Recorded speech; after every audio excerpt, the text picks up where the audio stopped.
Oh, hi there. It's me, Greg Miller from IGN, and Up at Noon, of course. This is Jennifer Hale. She's been the voice of everything, but today she's here to talk, very special, one-off video just for you, about our favorite Mass Effect moments. Who are you in the Mass Effect thing? I am Commander Shepard. I am Fem Shep if you play as a girl, and why would you not? Because what do you want to stare at for 8 hours? Thank you.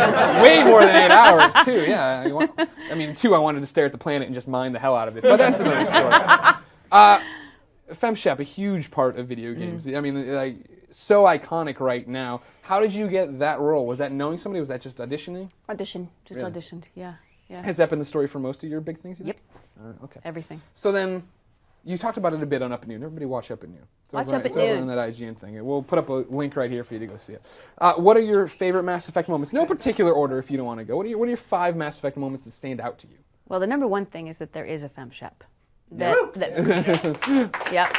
Fem Shep, that she got her own box. They put Fem Shep on the box. That was the greatest thing ever, and that was because of you guys, and thank you so much. For the first 2 games, was that kind of a what the fuck of like, why isn't this on there? You know, I'm so busy, I don't spend a lot of time looking back and looking around to see where I'm noticed or not, so otherwise you get, it gets really weird. It's not that important. But it's an honor. Like, that was going to happen sometime. Yeah. Somebody was going to push through that wall, and I'm so stoked it got to be me. That's a huge honor. Okay. That's number 1. That's number 1. Okay. Number 2, that I got to do it. No. Moment-wise, I would say saying goodbye to Garrus. All that ending stuff. That was hard. Something happened in that Garrus record where I couldn't talk, and then Caroline, the director, couldn't talk, and then I was like, just biting my cheek because I'm like, Shepard does not cry, Shepard does not cry, Shepard does not cry.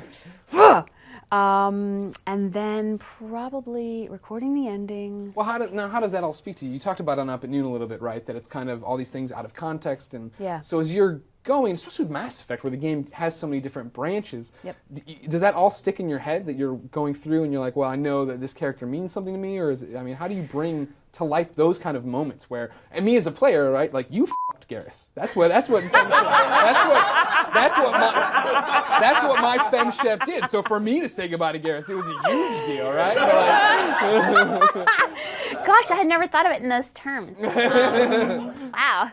Oh, sorry, audio guy. Wow, hold on. I got to gather the pieces of my brain that just got blown all over the room back in my head. I think more of it, that game was so emotional. By the time we got to 3, the writing just jumped up to this level that was amazing, and the game was I was just so connected to everybody that I didn't plan for it to hit me. I just knew who I was saying goodbye to. I knew what our history was, and I knew that this was it. Mm-hmm. It was just like, oh, yeah. As hopefully, because my job is to fully live in those moments, to believe it with every bone in my body so that you can. Because if I just sort of fake it or fake cry or whatever, it's like I've cheated you guys, which blows. Yeah. Okay, so that was 1. 3. Put in that camera for you. Oh, there I'm on the camera. Okay, so 3 would be punching the reporter.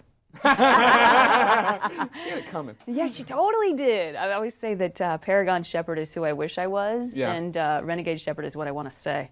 And then real Jen Hale somewhere in the middle. So, it depends on what day it is. Gosh. And then, let's see, that's 4, right? That was your 3rd, and I got 2 more to come up with.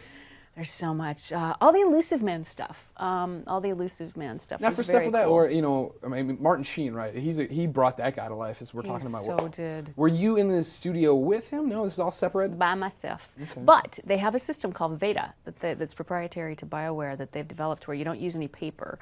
Like, a lot of times in my sessions, I can flip forward and kind of get context and get details out of what's next in my little stack of stuff. Sure.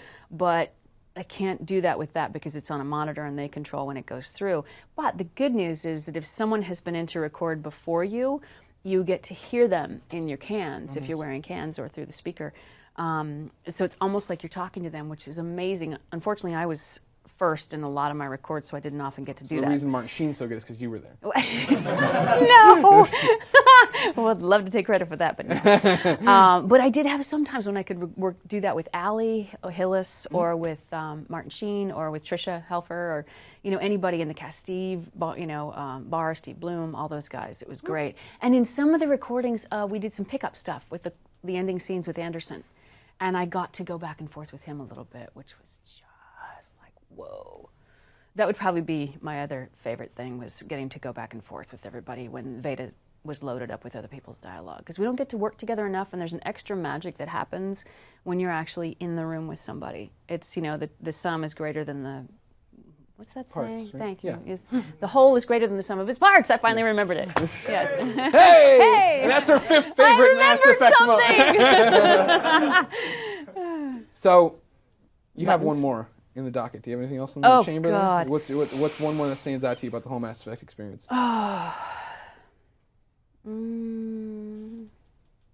Ooh, getting to play a freaking action hero.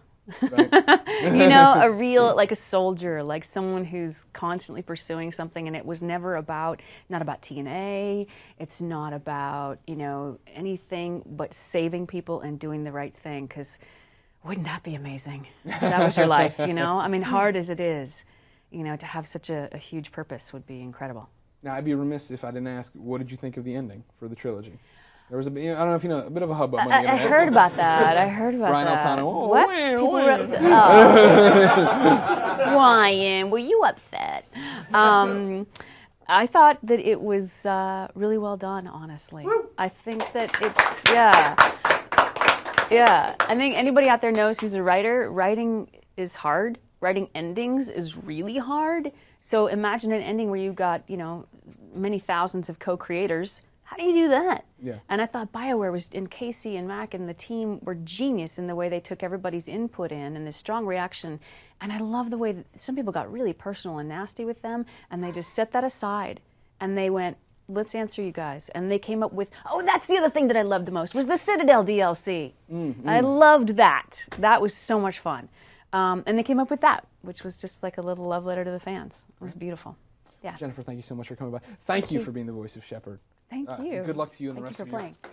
Galaxy Expanders project. Thank you so much. Watch Up at Noon every Monday on IGN. Up at noon.